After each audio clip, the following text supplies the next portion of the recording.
Assalamualaikum warahmatullahi wabarakatuh. Perkenalkan, saya Joy Natasha Herawati Putri dari Prodi Pendidikan Agama Islam, Fakultas Agama Islam, yang insya Allah pada kesempatan kali ini akan menyajikan video tentang kepemimpinan perempuan dalam hadis guna memenuhi tugas ulangan tengah semester hadis Tarbawi.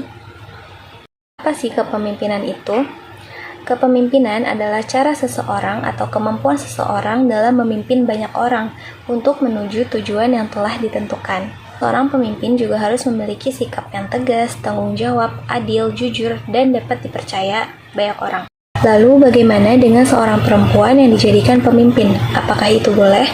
Ada yang berpendapat boleh, ada juga yang tidak boleh.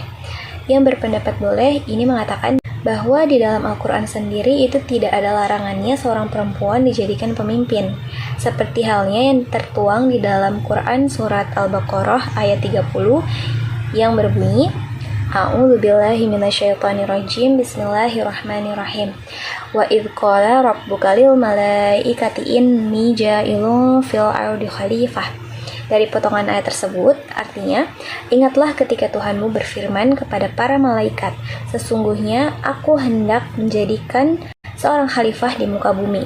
Nah, dari ayat tersebut dapat diambil kesimpulan bahwa setiap manusia, entah lelaki ataupun perempuan, itu tugasnya sama. Salah satunya itu adalah memimpin atau menjadi khalifah untuk kemaslahatan dunia. Selanjutnya, ini ada hadis tentang kepemimpinan.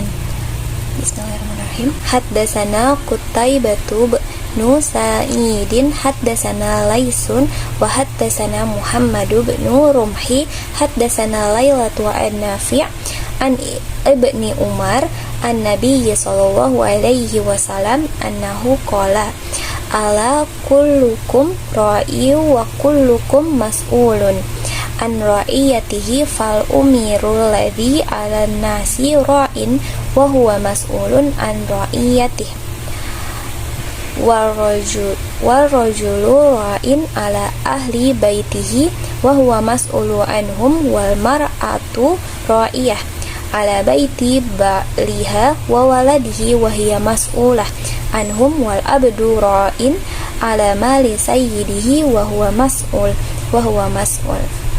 anhu ala fa kullukum ra'in wa kullukum mas'ulun an ra'iyatih, yang artinya telah menceritakan kepada kami Qutaibah bin Sa'id, telah menceritakan kepada kami Lais, dalam jalur lain disebutkan telah menceritakan kepada kami Muhammad bin Rumh, telah menceritakan kepada kami Lais dari Nafi' dari Ibnu Umar dari Nabi Shallallahu Alaihi Wasallam bahwa beliau bersabda, ketahuilah setiap kalian adalah pemimpin dan setiap kalian akan dimintai pertanggungjawabannya atas apa yang telah kalian pimpin.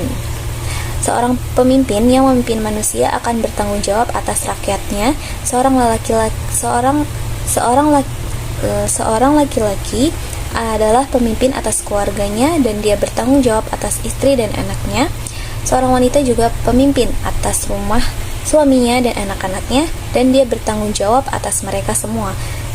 Seorang budak adalah pemimpin atas harta tuannya dan dia bertanggung jawab atas hal tersebut. Setiap kalian adalah pemimpin dan pasti akan dimintai pertanggungjawaban atas apa yang kalian pimpin. Selain itu, Allah juga menuliskan beberapa nama-nama wanita mulia di dalam Al-Quran. Salah satunya adalah Ratu Bilqis. Siapa yang gak kenal Ratu Bilqis? Ratu Bilqis ini dikenal sebagai ratu yang cantik jelita dan mampu memimpin dengan tegas rakyat-rakyatnya. Ada juga Asiyah binti Muzahim yang dipuji karena kemuliaan dan ketegasan imannya dalam menghadapi raja zalim yaitu Fir'aun atau suaminya sendiri. Lalu ada Siti Maryam, di mana beliau ini dengan tegas menjaga kehormatannya sehingga Allah memberikan anugerah Nabi Isa kepadanya. Nah, itulah tadi beberapa nama-nama wanita yang dimuliakan Allah di dalam Al-Quran. Selain itu juga banyak sekali nama-nama wanita atau tokoh-tokoh wanita pada zaman Rasulullah yang bisa kita ambil hikmahnya. Ada pendapat yang tidak setuju jika perempuan dijadikan pemimpin. Banyak dari mereka yang berpendapat bahwa perempuan itu lemah dan tidak mampu memimpin. Lalu perempuan itu juga identik dengan sosok yang halus, emosional, sedangkan lelaki digambarkan sebagai seorang yang kuat, pemberani, dan lain-lain.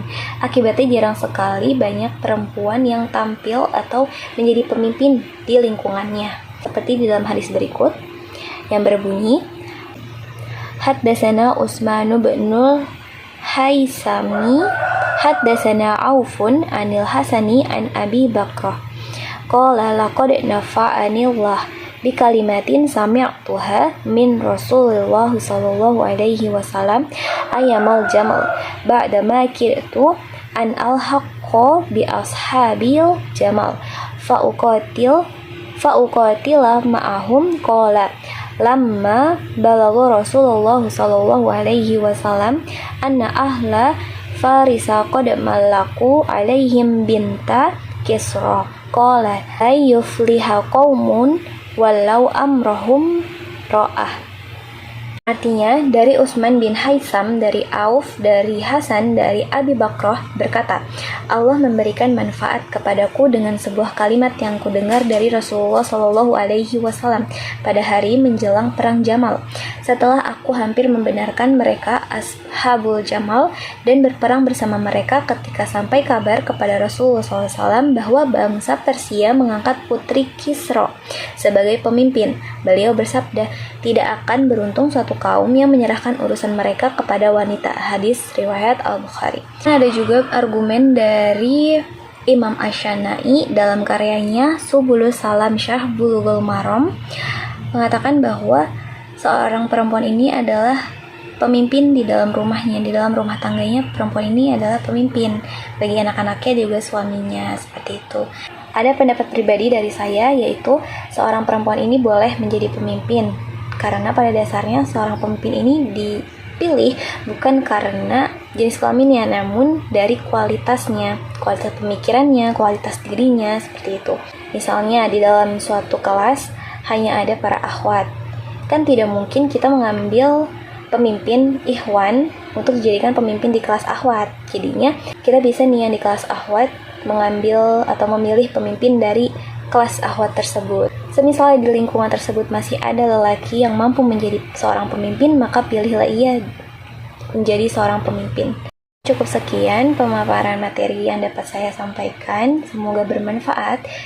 Ada satu quotes untuk kita semua dan mengingatkan untuk diri saya sendiri, yaitu jangan mendebatkan hal-hal yang membuat perpecahan antar umat. Sekian dari saya, kurang lebihnya mohon maaf. Wabillahi taufiq wal hidayah. Wassalamualaikum warahmatullahi wabarakatuh.